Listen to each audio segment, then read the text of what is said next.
The world remains uncaused by anything outside of your own mind, yet within it you are given complete dominion. This means that within the one mind of Christ, if you would perceive it for a moment as an ocean, individuation occurs. Individual waves arise, made of the same substance, perfect freedom, perfect knowledge of and union with God. And in that freedom, the power to decide or to desire is present, and desire begets worlds without end. That is what your entire planet once came from. That is what your entire solar system came from. Your entire universe was born of desire. Hello friends! In this video I'm going to be talking about Lesson 8 in the Way of Transformation. And this is Book 2 of the trilogy The Way of Mastery. These books are a channeling of Jeshua ben Joseph, or Jesus, channeled by Jayem, or JON MARC HAMMER. These are very beautiful books and provide amazing lessons to reach Christ consciousness, or to remember our Christ consciousness, our truth, our union with Creator, with Source, with Spirit. Lesson 8 is about desire. But before diving into this idea of desire and the importance of it, he reminds us, as he does in most lessons, that the most important thing is to take responsibility for our domain, which is our thoughts, our awareness. Take responsibility for what thoughts we are choosing to have, which thoughts we are allowing to have, to pass through our awareness. Because the thoughts we choose to have create our experience in this physical dimension. Therefore, we are never a victim. Nothing is ever projected onto us. Nothing is coming from outside of us. We are creating everything. Our perceptions are literally our world.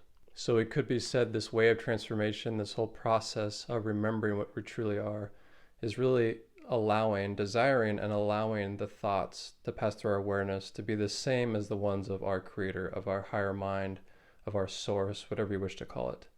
And those are of love, of the good, of the holy, and the beautiful. Another way of seeing this is letting go, relinquishing all these other desires that we think we may have, that we think we really want, so that we may realize our true desire, which is the same will of the Father. I and my Father are one. And really to realize that our will is really the will of the Creator. So the pathway to mastery or to enlightenment is just retraining us to think the same thoughts of God, of Creator, to be in complete alignment with our true self. This is why the very pathway of awakening, regardless of the form it takes, is always a retraining of the mind. It is a decision to choose to discipline the mind in each moment to teach only love, to hold only loving thoughts, to recognize that there is no such thing as an idle thought, since each thought or perception held in the mind immediately generates your experience. And that experience is like a pebble dropped into a pond that sends a reverberation, a vibration throughout the field of your being. And that field goes far, far beyond what you commonly perceive to be the boundaries of your body. And then he goes into the main idea of this lesson, which is desire. And he says that desire is shared amongst all kingdoms, all dimensions, all beings. We all fundamentally deep down have desire. We can never be desireless. And that which we truly desire is what we experience. Desire is the very fuel of creation. The perceptions that you most desire are precisely the ones that you are experiencing in any given moment. So we must train ourselves to want only love, the good, the holy, the beautiful. And he says that when he was in a body on earth, he also needed to do this training. He needed to constantly recommit to finding the kingdom, to being the kingdom, and to becoming aware of his desires moment to moment. When I walked upon your planet as a man, seemingly cloaked in a body or as a body, I too had need of learning to observe the nature of my own mind and to discover what it was I was desiring in any given moment.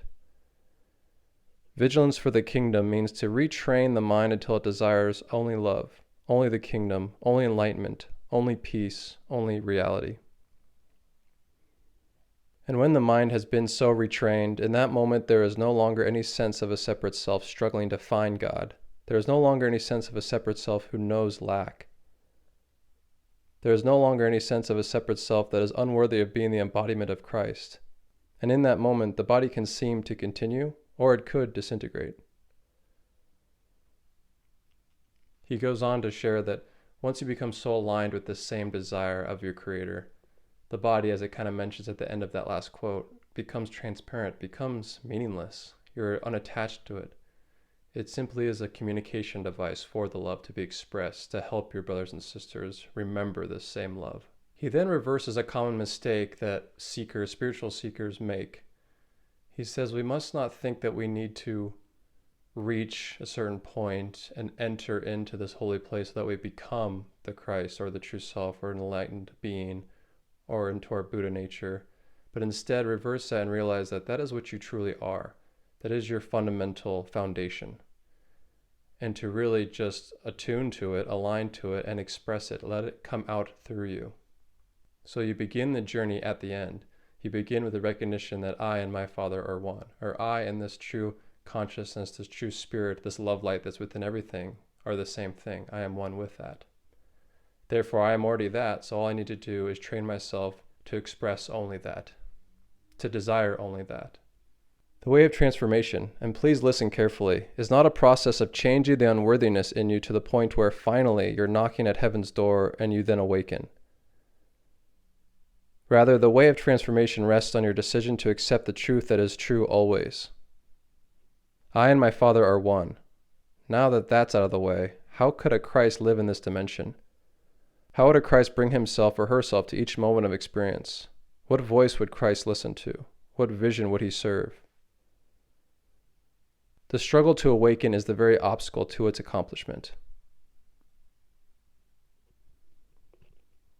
This last line is so good, isn't it?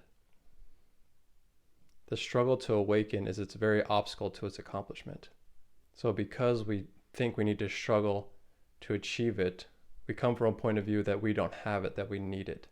So the struggle itself is our obstacle. We need to stop struggling, accept, like he said, now that that's that, well, how can I express it? How can I be of service? Accept that it is what you truly are. It is your true nature. And just to align with it and channel it. Be a conduit for it. This is why he says the 5-minute exercise of sitting and being as Christ is so important, because you start at the end. You begin at the ending. You establish already that I am this truth. I and my Father are one. Then he shares an interesting idea and says, once you align your will to the will of the one, to the will of love, to light, you realize that this physical dimension, the world, loses all meaning. You have no attachments to it at all. It is innocent and perfectly harmless.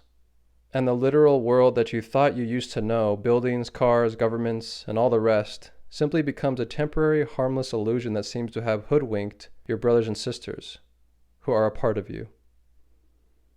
Once you gave it a purpose unlike God's, but as Christ, the purpose that you see in the world is shared by your Creator with you, and your will has become the same as God's. Merely to abide and to be of service in the process whereby those that have been hoodwinked can remember the truth and become free.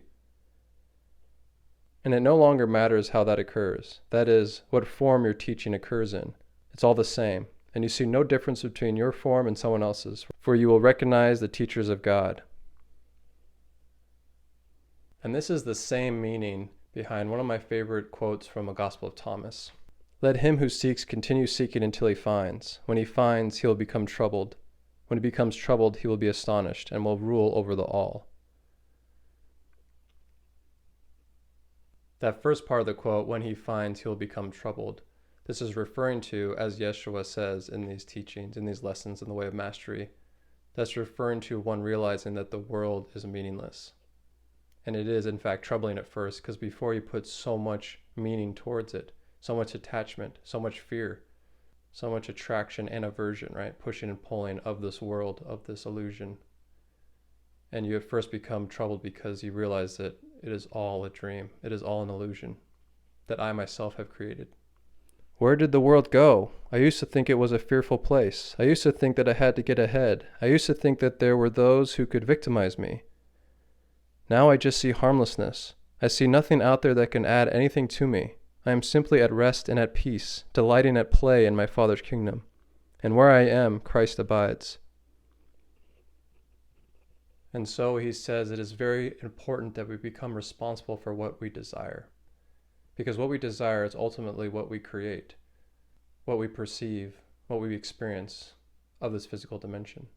So we must take responsibility of our domain, of our awareness, of our thoughts, and choose to desire what our Creator desires, align with that. Put simply, Choose to only think loving thoughts. The key then to the transformation of your lived experience while the body lasts is to assume complete responsibility for how you are choosing to use the mind. Remember, you can only think a thought. You can only have an idea. That idea cannot enter your domain, over which you have complete dominion, unless you have sent it an invitation. That is simply the way it is. And it is a mirror of what God is, infinite and perfect freedom. That which I refer to as God simply never deviates from desiring only the extension of love, the birthing of that which is like unto himself, you. And your will is joined with your Creator's when you decide to birth only that which reflects love, the good, the holy, and the beautiful. Therefore, beloved friends, please desire this day to take responsibility for what you desire. Recognize that what you desire will be what you experience.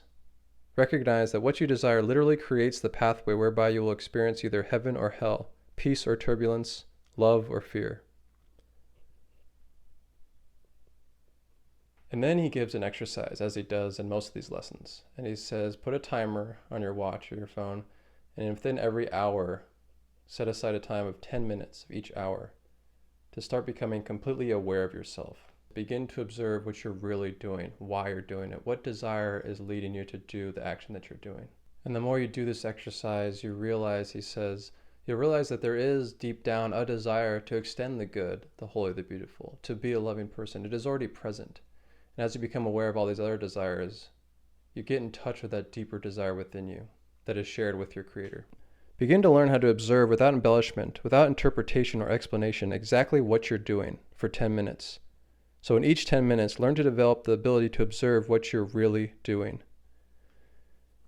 Each time you can interrupt the momentum of the mind for perceiving nothing but problems, you'll begin to discover that the underground river of the mind of Christ is yet within you still. And as you feel your successes more and more deeply, that in turn builds your desire to live in that stream. And moment by moment, day by day, you will cultivate the power necessary to be identified with only that mind. And I will end with one quote he shares at the end of this lesson, kind of summarizing the main ideas, the main truths. Separation does not exist. The truth is true always. Death is unreal. You are pure spirit. Time is just a context. The world is harmless. You cannot be a victim. You are free. The atonement is over. The ascension is completed. Once you get the message, hang up the telephone and get on with it by choosing to bring that reality into the dance of shadow called this world. For what good does it do to pray for freedom in the future? It is everything to abide in freedom now.